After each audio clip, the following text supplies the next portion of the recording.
Qué gusto poder saludarles una vez más, queridos amigos que nos siguen a través del Spotify, a través de el YouTube, en nuestras redes. Gracias por estar con nosotros hoy con una temática aquí en Expresiones JA muy interesante. Teman a Dios y denle gloria. Y en esta ocasión me acompañan a mi izquierda Dante Garza. y a mi derecha Gerson Garza. dos hermanos. Hoy vamos a conversar con esta temática muy interesante.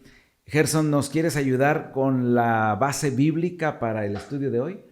Claro que sí. La base bíblica se encuentra en Apocalipsis capítulo 14, verso 12. Y dice, aquí está la paciencia de los santos, los que guardan los mandamientos de Dios y la fe de Jesús. Gracias. La paciencia de los santos y los que guardan los mandamientos de Dios y la fe de Jesús. ¿Cómo ves, Dante? Pues yo creo que con ese versículo nos tocó a nosotros mucho pasar algunas campañas y predicaciones porque conocemos muy bien ese versículo, ¿verdad? Es parte de ese mensaje de los tres ángeles. Un versículo fuerte, ¿verdad? Con el que empieza esta lección y que de alguna manera también se relaciona con la lección pasada. Así es. Saben que a veces parece como que tuviéramos problemas para que la gente crea acerca de la venida de Jesús. Y algunos lo toman a manera de broma. Hay un relato por ahí que no sé si lo leyeron, de aquel incendio que se inició en un teatro y como un payaso que había estado participando ahí entra para decirles, sálganse porque hay fuego, y la gente en lugar de De creerle. creerle, se pusieron a aplaudirle pensando que era parte del show, Que era ¿no? show. Lamentablemente, pues no salieron y a veces como que parece eso, ¿no, Gerson? Como que la gente no nos cree que Jesús viene pronto y que viene un juicio.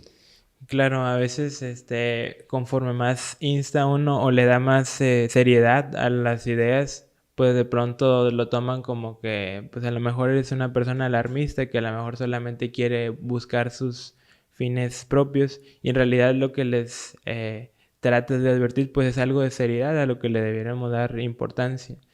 Me acuerdo también mucho de un versículo de la Biblia que antes no entendía tan cercano, que donde está Pablo hablando de que en los últimos días habrá pues muchas cosas, ¿no? Personas de muy mal carácter, personas que hagan tal o cual o que sin afecto natural.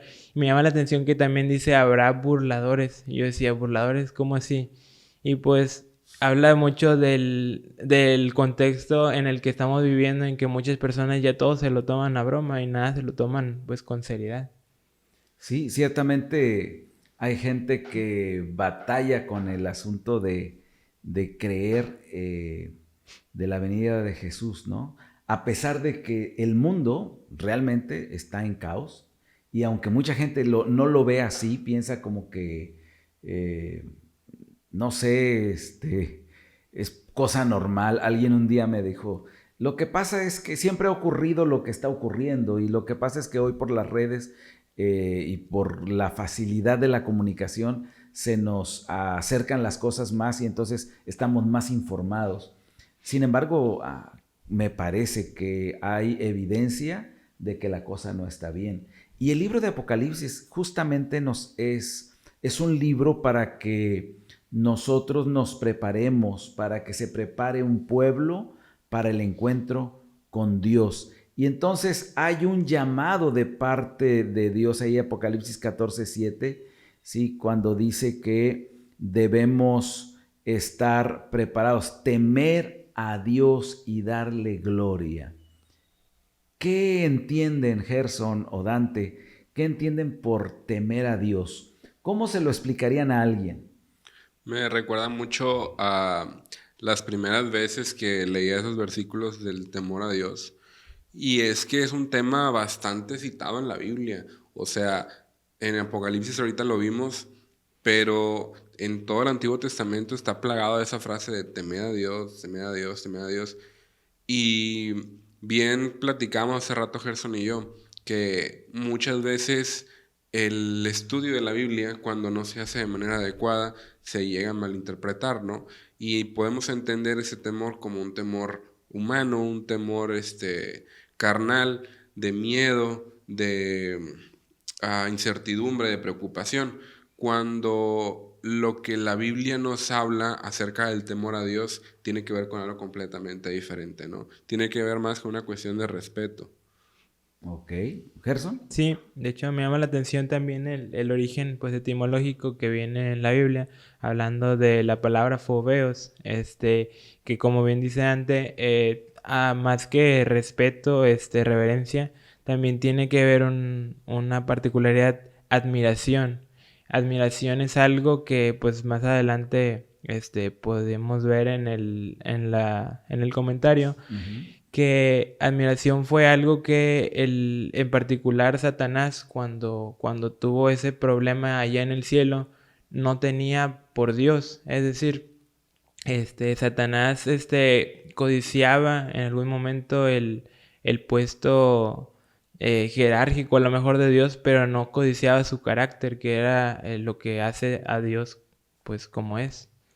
Fíjense que hay un pensamiento aquí, hablando de esto. Dice: Juan ve que la obra crece en potencia hasta que toda la tierra se llena con la gloria de Dios. El mensaje temed a Dios y dadle honra, porque la hora de su juicio es venida, debe ser dado en alta voz. O sea, es un anuncio que tenemos que decir en el contexto de que el libro de Apocalipsis es un libro que nos habla sobre prepararnos para la segunda venida de Cristo. Tenemos que dar esa voz, tenemos que dar ese mensaje. Y sigue diciendo: con celo y energías más intensos, los seres humanos deben impulsar la obra del Señor. Los hombres, las mujeres y los niños deben prepararse para dar el mensaje en el hogar, en la escuela y en la iglesia. Y quiero subrayar lo siguiente: necesitamos jóvenes y señoritas fuertes, devotos y abnegados que avancen hacia el frente. Y este es un llamado para los jóvenes, justamente. Hace unos días atrás estuvimos conversando con un grupo de muchachos, haciéndoles este llamado, ¿no? Así como Juan Bautista tuvo o fue la voz que clama en el desierto, hoy es el día de clamar en este mundo que parece un desierto, y tenemos que decir: teman a Dios, respeten a Dios. A mí me llama mucho la atención esta parte de la demanda de Dios. Hay algunas cosas en la Biblia que nosotros encontramos con las que podemos, se podría decir, lo voy a comentar de esta manera, negociar. Por ejemplo, si encontramos la parte de los alimentos, pues Dios nos recomienda no ingerir cierto tipo de alimentos, ¿no? Por Ok. cuestión de salud. Pero hay otras cosas en la Biblia que nosotros no podemos negociar, ni siquiera pensar en negociar. Por ejemplo, el asunto del sábado, por ejemplo, temas como la gracia. Y aquí hay algo bien interesante, que cuando Dios dice, o cuando en la visión de Juan, él escucha a los ángeles, que dicen: teman a Dios y denle honra y gloria. La indicación es una demanda que nosotros deberemos entenderla al 100%. O sea, no una demanda que se siga ciegamente, sino una demanda que debemos comprenderla. Hace rato platicábamos él y yo, y le comentaba una experiencia que me pasaba en la escuela. Ujú. Cuando yo estaba en la escuela, batallaba mucho con cierta parte de una asignatura. Y era porque toda la vida, desde que estaba en primaria, secundaria, esa asignatura me la habían explicado en términos de sí y no, de blanco y negro, Ok. de está bien o está mal. Y después, cuando ya llegué a la universidad y empecé otra vez como que a repasar esa asignatura, pues ya no fue como que términos tan generales, sino que empecé a estudiar un poquito más, profundicé un poco más y entendí la raíz de donde salía el cuándo sí, cuándo no, cuándo es blanco, cuándo es negro. Entonces yo creo de esa manera entiendo mejor esta demanda de Dios, el temer a Dios y darle honra y gloria, tiene que ver más con, sí, respetarlo, sí, admirarlo, como decía Gerson, pero no como una orden ciega que se sigue sin ninguna justificación, sino entender el porqué, el temor o la admiración a Dios. Y ya donde entramos a temas de todo lo que Dios ha hecho, todo Ok, lo o que es sea, Dios. perdón, perdón, quiero que quede claro. Significa que el temor a Dios, del cual está demandando, no es algo que yo debo hacer como un robot, Así es. Sí, alguien que está programado para hacerlo. Tiene que ser algo pensado. así es. Entre más entendamos o alcancemos a comprender la raíz de esa admiración a Dios o ese temor a Dios, vamos se nos va a hacer mucho más fácil el admirarlo, el obedecerlo, el respetarlo. Porque a veces le decimos a alguien, teme a Dios, o respeta a Dios, o obedece a Dios. Pero como que a la gente, como decíamos ahorita, no le llena o no le satisface, incluso aunque sea Dios, la figura de Dios, hasta que entienden todo lo que es Dios y todo lo que Dios ha hecho en un pasado y lo que sigue haciendo y lo que hará, es cuando ya la persona entiende la parte completa de lo que es Dios, ya se le facilita más esa demanda. Así. He visto personas que están buscando a Dios y en esa búsqueda se dan cuenta que no lo conocían y por eso no entendían muchas cuestiones. ¿No es cierto, Gerson?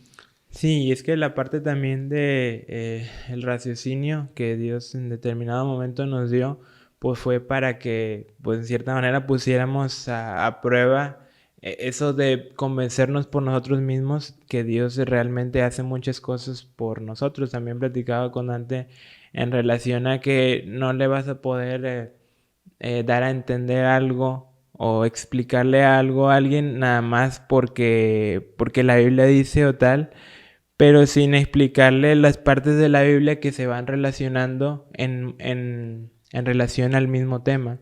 Por ejemplo, cuando le explicas a alguien de la gracia de Dios y de lo que Dios continuamente hace por nosotros, si solamente pues le dices que Jesús vino aquí como humano, pues en algún momento la persona nunca supo que Jesús, pues allá donde estaba en el cielo, no tenía ninguna necesidad, por ejemplo, de venir acá por nosotros, pero Él hizo ese sacrificio. Entonces vas comprendiendo esos detalles de la magnitud del amor de Dios por nosotros y pues entiendes lo que realmente explica.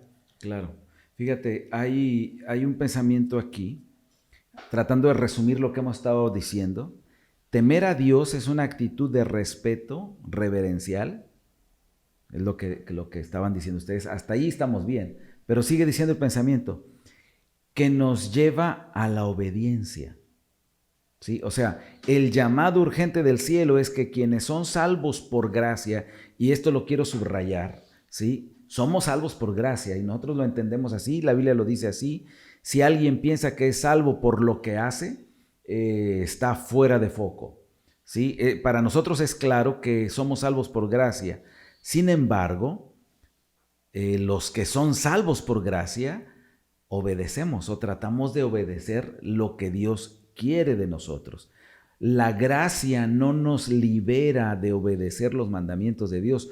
Como que algunos piensan eso, como que algunos piensan que, mira, somos salvos por gracia y algunos dicen, salvo siempre salvo. O sea, si soy salvo hoy, a partir de hoy, independientemente de lo que yo haga, soy salvo. Pero me parece que la Biblia no enseña eso. ¿Sí? Yo tengo que entender que el Evangelio nos libra de la condenación de la ley, pero no nos libra de obedecerla. ¿Están de acuerdo? Sí, es correcto. A final de cuentas, el tiempo que Dios te da de vida aquí, 50, 80 años, es algo significativo. O sea, durante todos los años que tú vives aquí en la tierra, Dios te da ese tiempo para que tú hagas uso de ese recurso y siga sus instrucciones, siga sus demandas. El temor a Dios, veíamos ahorita que tiene que ver con una obediencia a Dios. Ahora, esa obediencia a Dios, como explicamos, más que una obediencia ciega, más que una obediencia sin saber por qué, es una obediencia que es inspirada, que es motivada por el amor. Ahora bien, este amor que Dios nos da es lo que debería movernos a nosotros. Y cada vez que nosotros al día a día en nuestras actividades hagamos algo o hacemos algo, si no lo hacemos a la luz de ese amor que Dios nos da o con esa motivación, con el propósito de ser hijos de Dios, de demostrar eso en nuestra propia vida, podemos llegar a caer en que lo estamos haciendo porque nosotros somos seres perfectos o somos seres que no requieren tanta justificación como otras personas y podemos irnos por un camino equivocado. Fíjate que hace tiempo escuchaba que hay, todos tenemos un concepto de Dios y lamentablemente el concepto de Dios que tengamos normalmente es un concepto equivocado, ¿sí? Un concepto equivocado. ¿Por qué? Porque nuestra mente es finita, ¿sí? Y Gerson puede pensar en que Dios es de una forma, Dante puede pensar en que Dios es de otra forma, nuestros oyentes pueden pensar lo que Dios es de otra manera, y entonces ahí es donde viene el choque, ¿no?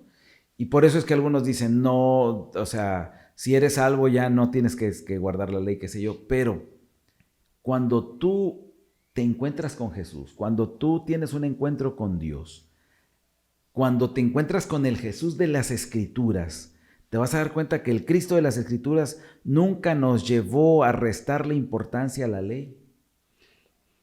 Cuando vas y estudias la vida de Cristo en la Biblia, Él nunca nos lleva a minimizar la doctrina bíblica. El Jesús que está en la Biblia nos presenta la verdad doctrinal que la vivió, la encarnó, ¿sí? Y me parece que eso es lo más importante, ¿no? Jesús es la doctrina personificada. De ahí que no podemos decir que no vamos a obedecer, porque es un mandato del Señor. Sí, y decíamos la lección pasada, somos salvos por gracia, Sí, pero nuestra vida debe ser un reflejo de que somos cristianos. O sea, si decimos que somos cristianos es porque tratamos de asemejarnos a Cristo. Y Cristo fue una persona que puso en lo alto la ley. O sea, fue alguien que incluso la elevó más a los estándares que tenían en su tiempo sus contemporáneos, ¿no? Ahora bien, esa ley en ningún momento la demeritó, la hizo más pequeña o puso por encima algo arriba de la ley. Incluso él mismo, ¿verdad? Que era la personificación de la ley. Y yo creo que una prueba más grande que la vida del mismo Jesús no podremos encontrar. así es. Sí, de hecho, pues finalmente somos, resumiendo, somos motivados por la gracia de Dios. El mismo Jesús cuando dijo en Juan 14:15, si me amáis, guardad mis mandamientos, se lo dijo a personas que primeramente ya habían contemplado todo lo que Él había hecho por ellos. Entonces, en resumen, Jesús estaba diciendo, bueno, si me admiran, si me temen, con el concepto que mencionaba el versículo de Apocalipsis, pues la consecuencia natural es que motivados por eso, pues hagan lo que a mí me agrada, lo que a Dios le agrada. Claro, fíjese que hoy estamos viviendo una época de los influencers. Vivimos la época de los likes, la época de los seguidores, de tener un número mayor de personas que siguen mi canal o que siguen mis redes sociales, buscar los likes. Pero todo esto viene a ser egocéntrico, ¿sí? A mayor número de likes, a mayor número de seguidores, esto va alimentando mi ego. Y justamente eso es lo que hizo el enemigo de Dios, ¿no? Él empezó a buscar los, voy a decirlo, voy a ponerlo en nuestro tiempo, ¿no? Los likes de los ángeles. No había una red social, pero empezó a distribuir sus ideas, sus pensamientos, y entonces los ángeles comenzaron a seguirse. La Biblia dice que vino la tercera parte de los ángeles con él, ¿no? Pero el tema central en la batalla, en este conflicto entre el bien y el mal, ¿sí? Es la autoridad y el compromiso de la voluntad de Dios.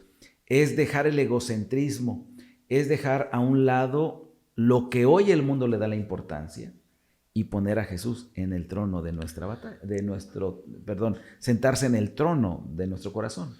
De hecho, platicaba con los jóvenes ahí en el grupo que tenemos. Me gustó mucho una forma de ver cómo es que funcionan las cosas aquí en el mundo, ¿no? Satanás lo que más anhela o desea, pues es obviamente truncar los planes de salvación de Dios hacia el ser humano. Y obviamente, pues el ser humano está súper involucrado en toda esta batalla. Cuando Satanás induce o motiva al ser humano a que se alimente, sea autosuficiente, sea dependiente, sea individualista, todo esto llena mucho al ser humano. O sea, carnalmente te satisface, te hace sentir bien. Y es por eso que es tan fácil que muchas personas lleguen a pensar en la autosuficiencia o en el que Dios no es necesario en la vida. Sin embargo, me gusta mucho cómo lo veía la lección. Decía que tenemos esa idea de que en nuestra vida, el rey de nuestra vida, pues somos nosotros mismos, ¿verdad? El rey de mi vida soy yo, el rey de su vida es usted. Y en mi reino yo hago lo que yo quiero porque yo soy el rey. Pero cuando vamos a la Biblia nos encontramos con que el rey de todo es Cristo Jesús. Y cuando Él entra a nuestra vida, derroca ese reino que nosotros tenemos de nosotros mismos. Él se pone como rey y ahora Él manda en nuestra vida. Hacemos las cosas que Él desea. Nos movemos a donde Él nos lleva. Escuchamos o decimos las cosas que Él quiere que digamos. Entonces, cuando lo vemos así, entendemos que nuestro reinado puede perdurar los 70, 60 años que llevamos aquí en la tierra. Pero el reinado que Dios quiere para nosotros es algo mucho más grande. Claro. Fíjate que hablando de darle gloria a Dios, y creo que tú estás encaminándonos hacia allá, Dante, dar gloria a Dios es revelar el carácter de Jesús en nuestra vida, ¿sí? Pero para que eso ocurra, tenemos que dejar que Él se siente en el trono de nuestro corazón, ¿no? Que Él sea el rey. Así es. Y pasar más tiempo con Él. Cuando nosotros pasamos más tiempo con Dios, entonces nos vamos pareciendo más a Él, ¿verdad? Yendo hacia el final, Gerson, ¿qué nos puedes decir? En el Apocalipsis se nos habla sobre los vencedores. ¿Quiénes son los vencedores? ¿Cómo podemos ser vencedores? Pues bien, el Apocalipsis menciona por ahí alrededor de 11 veces esa palabra de vencedores, porque pues en el mensaje de la revelación se lo dice, se prestan atención a cada una de las iglesias a las cuales les estaba hablando.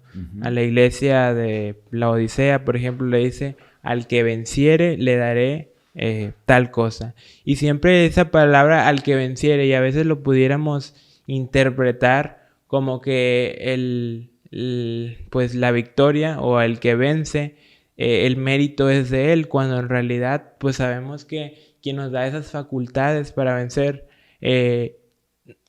realmente las herramientas con las que nosotros vencemos no las producimos nosotros, esas herramientas las obtenemos de Dios.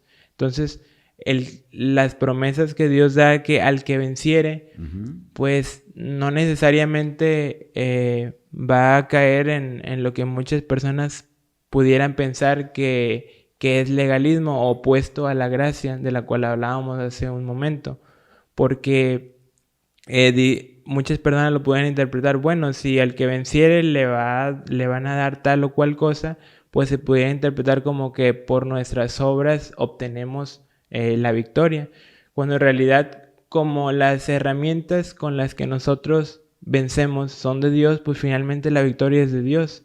Entonces esas promesas pues vienen siendo eso, vienen siendo promesas, no vienen siendo un pago por algo que nosotros hacemos.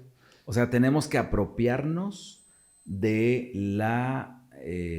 tenemos que apropiarnos de la victoria de Dios. De la victoria de Dios, así es. Esos son los vencedores. ¿Están de acuerdo? Sí. De hecho, Apocalipsis 14:12 menciona que los vencedores son aquellos que, y te dan las características, ¿verdad? Que tienen el testimonio de Jesús. Aquí viene el versículo, lo voy a leer textual. La paciencia de los santos, los que guardan los mandamientos de Dios y tienen la fe de Jesús. Esas dos características son fundamentales para aquellos que temen a Dios y que son motivados por su vida. Cuando una persona está completamente entregada al servicio de Dios, que Dios es el rey de su vida, que Dios rige en su día a día, por inercia, por default, vamos a encontrar que su vida es un buen testimonio para otras personas. No porque esa persona se esfuerza en hacerlo, sino porque es su manera de vivir, es su estilo de vida, el que guarda los mandamientos de Dios. Y, por ejemplo, lo notamos cuando una persona está entregada completamente a Dios. Es una persona feliz, es una persona que está alegre en donde quiera que se encuentre, es una persona que sabe que su recompensa no será aquí en la tierra, sino que está esperando algo mucho más grande. Correcto, muy bien. Y hay otra de eso que comenta antes. Ese tipo de personas también, creo que parte de su felicidad también viene que ellos solamente se interesan por agradar a Dios, no agradar a quienes por ahí los rodean, no les interesa mucho entrar en un nicho o en un grupo, se interesan más por lo que Dios pide para agradar a Dios. Ok, gracias, Gerson. El tiempo se ha terminado. Me gustaría que así, de manera breve, me digan con qué se llevan de esta conversación. ¿Qué nos quedamos? ¿Cuál sería? Sí, ¿con qué te quedas? Gerson o Dante, no sé quién quiere empezar. Bueno, yo me quedo con el pensamiento de si queremos que Dios sea el rey de nuestra vida, primero que nada tenemos que conocer quién es ese rey, entender quién es ese rey, qué es lo que ha hecho por nosotros, y qué es lo que está haciendo y qué es lo que hará, porque muchas veces no queremos ceder ese trono de nuestra vida. Creemos que somos los mejores reyes de nuestra vida, porque nadie conoce mejor nuestra vida que nosotros, y no es cierto. Dios si hay es alguien que la conoce, Dios es el que Dios. la conoce mejor. Así es. Gerson. Bueno, por ahí va parecida a la idea de Dante, pero realmente yo me quedo con pues el versículo de teme a Dios y dale gloria, que en resumen nos dice que para darle gloria y para que al final de cuentas se refleje nuestra obediencia a Dios, pues lo tenemos que conocer. En realidad, pues como dicen, no puedes amar a quien no conoces. A veces veo por ahí en redes sociales personas, no sé, que tienen 2, 3 semanas de conocerle y le ponen ahí, te amo. Es como, pues de pensarse, ¿no? Porque en realidad para amar a alguien tienes que conocerlo. Bueno, con Dios es la misma cosa. Gracias. Bien, a ti que me escuchas, que nos estás escuchando, que nos estás viendo, creo que es claro el llamado de Dios, ¿sí? Y es un llamado para este tiempo del fin. Temed a Dios y dadle gloria. Que tu vida refleje a Jesús, que tu vida refleje que has aceptado a Jesús como tu Salvador personal. El hecho de que tú lo hayas aceptado no te exime, no te quita de obedecerle, de serle fiel y de mostrar al mundo de que con Jesús se es vencedor. Que el Señor nos bendiga en esta hora. Vamos a concluir. Dante, ¿nos despides en una oración? Sí, claro que sí, vamos a orar. Te damos gracias, buen Dios y Padre, por la vida que nos has dado, por la bendición de conocer tu palabra y porque, Señor, en ella encontramos cada una de las promesas que tienes para nosotros. Gracias, Señor, porque sabemos que la venida de tu Hijo Cristo Jesús está muy cerca y porque nosotros, Señor, hemos sido bendecidos con estos mensajes. Te pedimos que nos unjas con tu Espíritu Santo y que nos permitas, Señor, poder compartir con nuestro testimonio, con los talentos que nos has dado, con los recursos que nos has prestado, que podamos compartir tu mensaje. Amén. Quédate a nuestro lado, Señor, dirígenos en todo momento. Todo esto lo agradecemos y pedimos en el amor de Jesús. Amén. Amén. Amén.